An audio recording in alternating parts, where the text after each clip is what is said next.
Fuego tiene ya su guaguancó.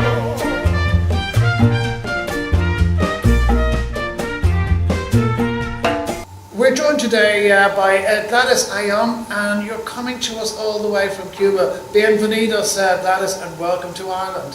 Thank you very much. It is really a pleasure to come back. Gladys, you're with an organisation called I.C.A.P. Can you just briefly tell our listeners what's I.C.A.P? Well, I'm working for an organization that is precisely I.C.A.P stands for Cuban Institute for Friendship with the Peoples. And the main purpose of our work is to give an updated and current information about Cuba, and just to counter-arrest the silence wall around Cuba and our perspective. So this organization was founded in 1960, in December 1960, precisely as so as to make a bridge from Cuba to the rest of the world. At that moment, most of all the diplomatic embassies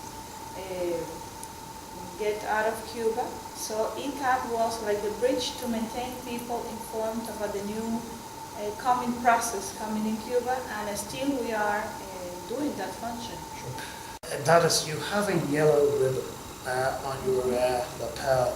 Can you tell us what is the significance of the yellow ribbon? Yes, I'm very proud to wearing it. As you know, 5 of Cuban young men have been imprisoned in the United States for 15 years now. It's really too much. It's been really unjust, and part of this political referendum between the United States and Cuba. So we now have in our land in Cuba René.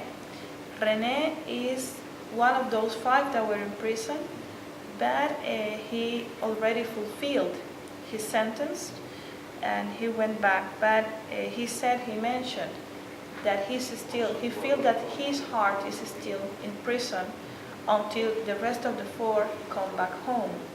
So he launched a campaign that is to wear this yellow ribbon after a love story.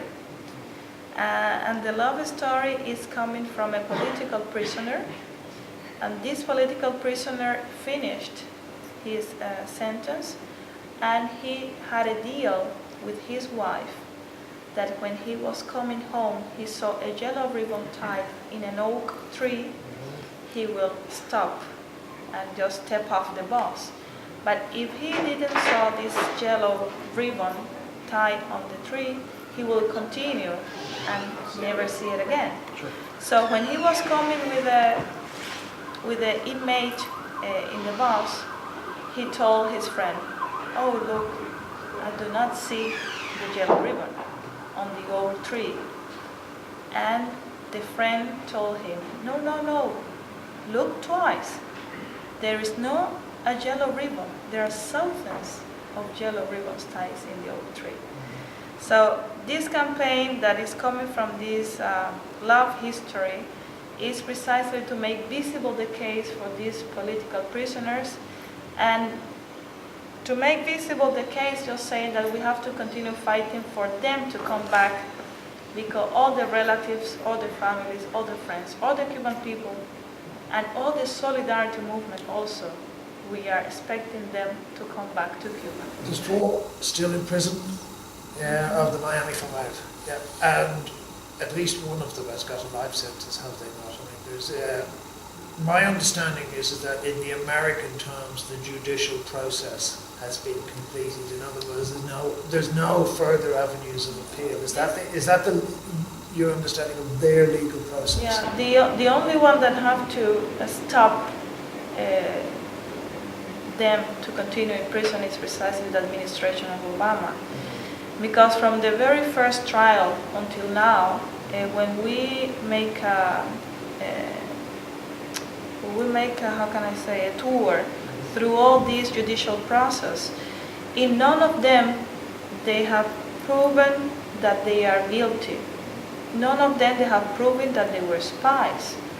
So I believe that now they are in the hands of Obama, and there's much to do on the side of the solidarity movement that is been doing a lot to make them come home. Very soon, in March 2014, there is going to be an international commission held in London that is going to be like a trial, another trial with people, with lawyers, that they are aware of the case. And the most important thing is to continue putting pressure on the public opinion in the United States to make people know about the case. Because believe it or not, it's really strange when you talk to a North American and they don't know what is happening with this Cuba. So we have to continue giving visibility and strengthening this campaign. How do you see it then playing out? Do you think that it will only work now through diplomacy and public relations in that sense of the word? Because you and I have been associated with this case for a while, and there's nothing that I'm seeing that the Americans are going to put their hand up and say, oh, gosh, we treated these people not very well, and we didn't treat them equally to other people. The way I interpret it is that American administrations, not necessarily politicians, but administrations, have decided our system requires that these people be punished, and that's where it is now. Perhaps the line is to say, yes, they've been punished. That's the way it is. They've been punishing not only them, but also the families. The families is the very important. I meant the children. There are mothers that they are getting older every day. In the case of some of them, father, in the case of René, for instance, the father died last year. So I believe it's really a punishment for human being they are doing. And people must know what is happening. This case is not in the hands of diplomacy. Sure. This case now is in the hands of humanity. The rebels themselves, can people in this part of the world, can they get involved in the campaign? Is there a way, or is there perhaps even a website that they can check out and get involved? Gladys? Yes, in 133 countries there are committees for the release of the five. And fortunately here in Ireland we have also some solidarity organizations with Cuba, and we also have this committee to free the Miami Five.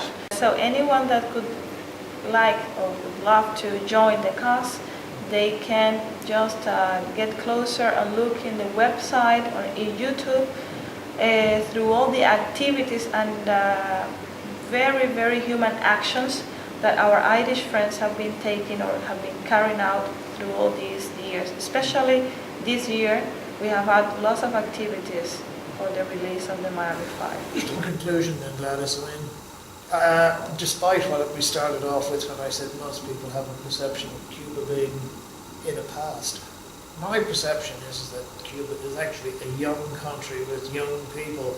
Perhaps maybe what we need to do here is to get people to go there, and if you can't get the information here, go and find out for yourself.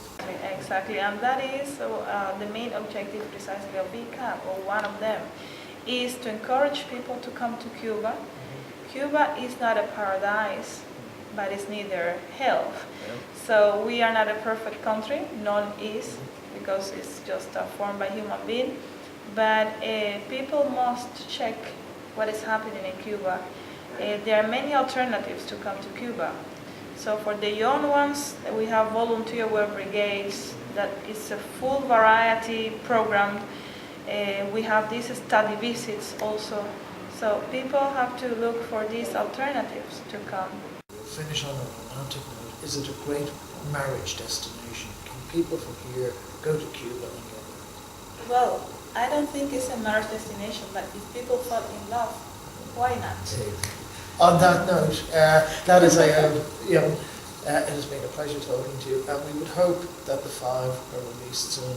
Enough is enough. So thank you very much. Thanks to you. I see my light come shining from the west down to the east.